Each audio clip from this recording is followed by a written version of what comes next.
Selamat pagi semuanya. Pada video kali ini saya akan menjelaskan mengenai materi probabilitas. Sebelumnya perkenalkan, nama saya Regina Martins Davitar dengan NIM 102025016. Dosen pengampu yaitu Informatika Simbolan, SKM MKN. Tugas ini video yang dibuat untuk memenuhi tugas biostatistika. Probabilitas.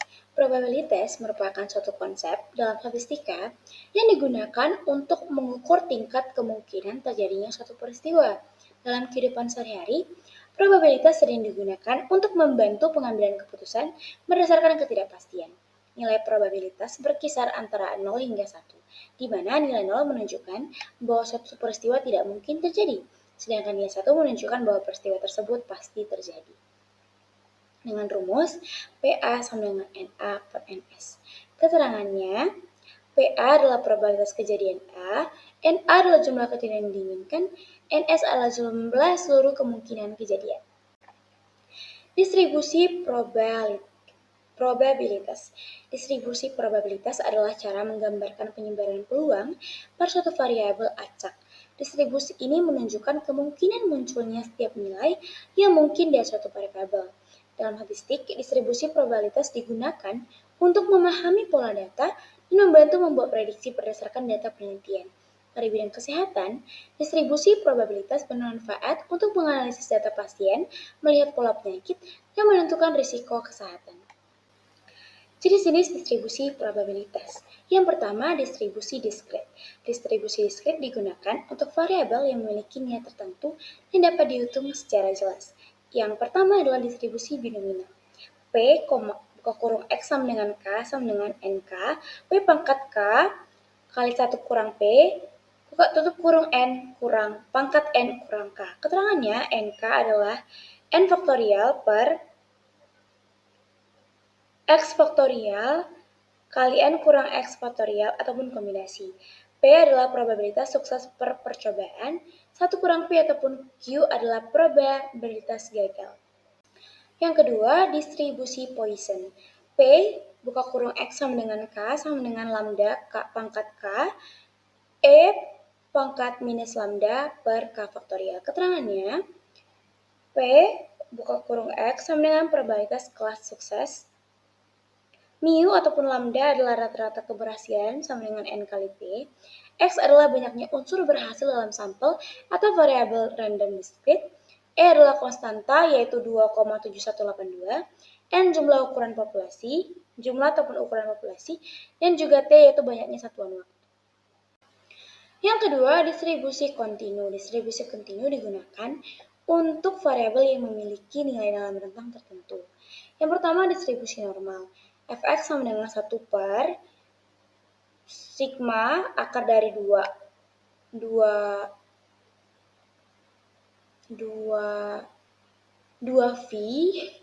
kali E pangkat minus buka kurung X kurang mu kuadrat per 2 sigma kuadrat. Keterangannya, X adalah perubah acak normal yang nilainya min. Min X kurang dari X kurang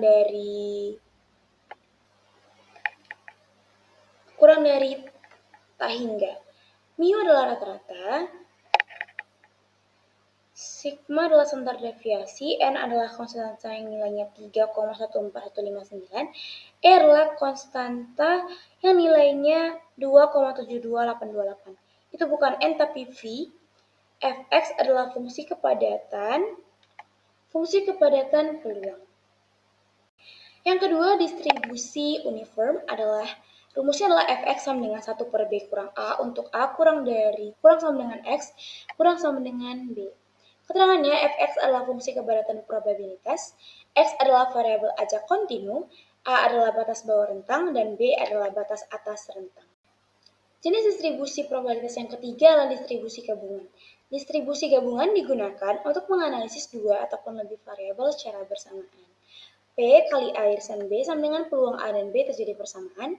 PS adalah peluang A saja, PB adalah peluang B saja. X sama dengan perkalian karena independen. Penggunaan distribusi probabilitas dalam penelitian. Distribusi probabilitas berperan penting dalam penelitian karena membantu peneliti memahami pola data dan membuat prediksi yang lebih akurat. penggunaan distribusi probabilitas dalam penelitian yaitu yang pertama, mendeskripsikan sebaran data. Yang kedua, membantu prediksi dan peramalan. Yang ketiga, digunakan dalam pengujian hipotesis. Yang keempat, membantu pengambilan keputusan. Yang kelima, menganalisis risiko. Yang keenam, digunakan dalam simulasi dan analisis ilmiah. Dan yang terakhir adalah menganalisis kualitas produk dan waktu tunggu dalam suatu proses. Kegunaan probabilitas dalam biostatistika.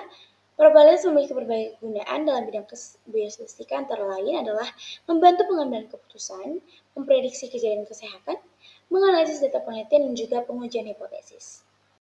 Contoh penerapannya dalam bidang kesehatan. Dalam bidang kesehatan, probabilitas digunakan untuk menentukan kemungkinan terjadinya suatu penyakit berdasarkan faktor risiko, memprediksi penyebaran penyakit, serta menilai keberhasilan terapi. Contohnya, penerapannya dalam keperawatan meliputi yang pertama, memprediksi tingkat kesembuhan pasien. Yang kedua, menganalisis kemungkinan efek samping obat. Yang ketiga, mengevaluasi efektivitas intervensi keperawatan. Yang keempat, membantu manajemen risiko, seperti risiko infeksi dan pasien jatuh. Dampak kesalahan dalam penggunaan probabilitas dan distribusi. Yang pertama, kesalahan dalam prediksi. Yang kedua, interpretasi data yang keliru. Yang ketiga, keputusan yang tidak tepat. Dan yang keempat ataupun yang terakhir adalah menurunnya validitas penelitian.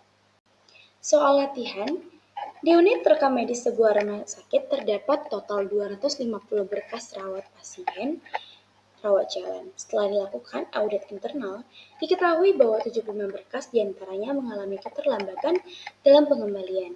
Jika kepala unit mengambil satu berkas rekam medis secara acak, berapakah probabilitas berkas yang terpilih tersebut mengalami keterlambatan? A 0,20, B 0,30, C 0,35, D 0,40, E 0,70. Kunci jawabannya adalah B, yaitu 0,30.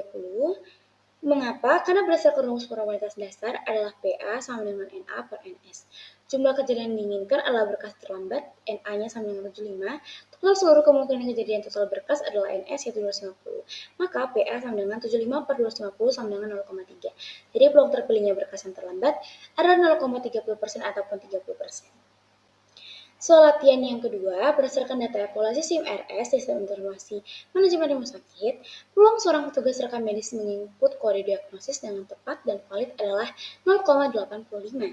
Sementara itu, peluang sistem pengetikan kode berfungsi tanpa error secara independen adalah 0,90. Berapakah peluang kedua kondisi ideal tersebut? Input validnya sistem tanpa error terjadi secara bersamaan. A 0,05, B 0,72, C 0,765, D 0,85, E 0,95. Kunci jawabannya adalah C, yaitu 0,75. Mengapa pembahasannya? Karena kedua kejadian bersifat independen, kita menggunakan rumus perkalian untuk distribusi gabungan. P kali A irisan B sama dengan P kali PA kali PB.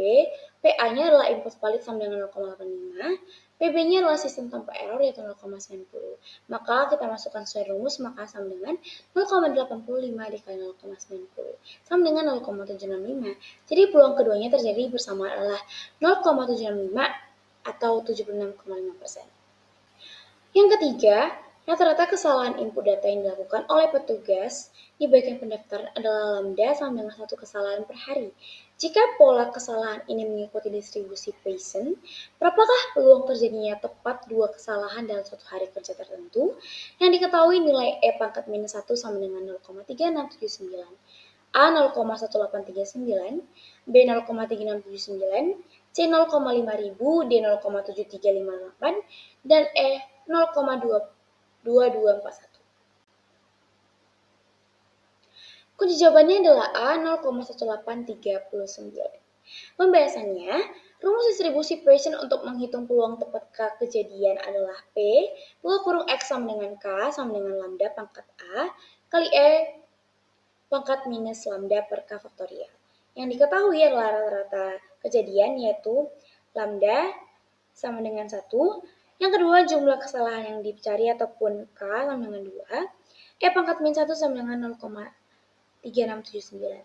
Langkah perhitungannya, yang pertama kita hitung bagian atas rumus lambda pangkat K kali E pangkat minus lambda sama dengan 1 kuadrat dikali 0,3679 sama dengan 0,3679. Yang kedua itu bagian bawah rumus. Faktorial K faktorial sama dengan 2 kali Cthard sama dengan 2 kali 1 sama dengan 2. Substitusikan nilai maka P kali buka kurung X sama dengan 2 adalah 0,3679 dibagi 2 sama dengan 0,18395.